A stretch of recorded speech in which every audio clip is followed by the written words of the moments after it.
আসসালামু আলাইকুম, রাশিদাস কিচেনে ওয়েলকাম জানাচ্ছি সবাইকে। নতুন আরেকটি এপিসোড দেখার জন্য আজ তোমাদের করে দেখাচ্ছি টিফিন আইটেম। চিকেন বা বিফ যে কোনো 2-3 পিস মাংস দিয়ে কিন্তু এই চমৎকার স্বাদের টিফিন আইটেমটা তোমরা করতে পারো বাচ্চাদের টিফিনের জন্য। এখানে আমি বিফ দিয়ে করছি। এখানে 3 পিস বিফ আমি বড় দেখে একটু নিয়েছিলাম, সেটাই ছোট ছোট করে কিউব করে কেটে নিয়েছি। আর এরকম করেই ছোট ছোট কিউব করে আলু কেটে নেব। এই যে আলু এভাবেই কেটে নিয়েছি। আমি বড় দেখে একটা আলু নিয়েছি, সুন্দর করে কেটে রেখে দিচ্ছি।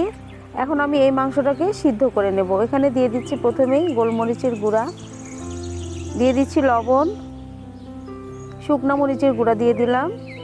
এগুলো সব তোমরা পরিমাণ মতো দিয়ে দেবে। এখানে দিয়ে দিচ্ছি আদা বাটা, রসুন বাটা, আর দিয়ে দিচ্ছি ভিনেগার 1 চামচ, ভিনেগার 4 চামচ, 1 চামচ ভিনেগার আর লবণ দিয়ে এখন এই যে পানি দিয়ে সিদ্ধ করতে দেব। ভালোভাবে কিন্তু সিদ্ধ করে নিতে হবে। ভালোভাবে সিদ্ধ করে নিলেই কিন্তু এই কাবাবটা খেতে ভালো লাগবে। এই তো দেখো এই যে সিদ্ধ হয়ে গেছে। কম আঁচে রেখেছিলাম, আর খুব সামান্যই কিন্তু বিফের মধ্যে পানি আছে। এই পানির সাথেই কিন্তু আমি আলুটা সিদ্ধ করে নিব।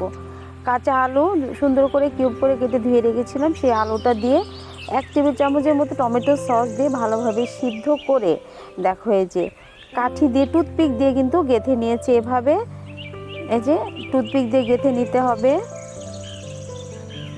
প্রথমে দেখো একটা মাংস দিয়ে দিচ্ছি তোমাদের দেখানোর জন্য। কয়েক পিস আমি রেখে দিয়েছি, তারপর আলু, আবারও মাংস। এই দেখো একদম ছোট্ট মিনি কাবাব, বাচ্চারা কিন্তু খুব পছন্দ করে খেয়ে নেবে, দেখতে খুব সুন্দর লাগে। এখানে একটা ডিম নিচ্ছি, নিয়ে দেখো এই যে লবণ দিলাম আর 1 চামচ কর্নফ্লাওয়ার দিয়ে খুব ভালোভাবে মিশিয়ে নিতে হবে। ডিম, লবণ আর কর্নফ্লাওয়ার যেন একদম মিশে একাকার হয়ে যায়। একটু সময় নিয়েই মিশাতে হবে। কর্নফ্লাওয়ারটা দিয়েছি, তাতে করে একদম ক্রিস্পি হবে কাবাবটা।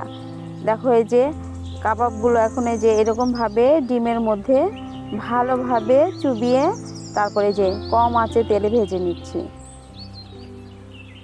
আঁচ একটু কম করে দিয়েই কিন্তু রেখেছি আমি তেলটা। আর সমস্যা নেই, আলু মাংস যেহেতু একদম সুসিদ্ধ, কম আঁচে দিয়ে রেখেছি এই জন্যই যে ক্রিস্পি হবে কাবাবটা, অনেক ক্রিস্পি হবে, খেতে মজা লাগবে। দেখো যে হয়ে গেছে, খুব তাড়াতাড়ি হয়ে যায় কাবাবগুলো। এভাবে ছোট ছোট মিনি কাবাবগুলো বানিয়ে দিলে কিন্তু বাচ্চারাও খাবে, তার সাথে সাথে বড়রাও কিন্তু খুব সুন্দর করে খেয়ে নেবে। দেখতে কিন্তু অপূর্ব হয়, অপূর্ব সুন্দর, আর খেতে মাশাআল্লাহ অনেকটা টেস্ট হয়েছিল। তোমরা চাইলে এভাবে বানিয়ে কিন্তু ফ্রোজেনও করতে পারো।